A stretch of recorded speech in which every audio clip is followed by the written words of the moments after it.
بسم اللہ الرحمن الرحیم۔ حضرت سعد بن ابی وقاص رضی اللہ تعالی عنہ سے مروی ہے، وہ فرماتے ہیں آپ علیہ الصلوۃ والسلام نے ارشاد فرمایا، سعادۃ لابن آدم ثلاث، کہ ابن آدم کے لیے تین چیزیں باعث سعادت ہے، وشقاوۃ لابن آدم ثلاث، اور ابن آدم کے لیے تین چیزیں باعث شقاوت ہے۔ فمن سعادة ابن آدم الزوجة الصالحة والمركب الصالح والمسكن الواسع۔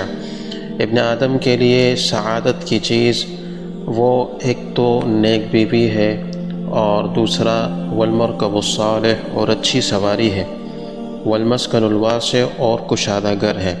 اور ابن آدم کے لیے تین چیزیں قابل شقاوت اور قابل بدنصیبی، وہ برا گھر، بری عورت اور بری سواری ہے۔ اللہ تعالی ہمیں اچھی سواری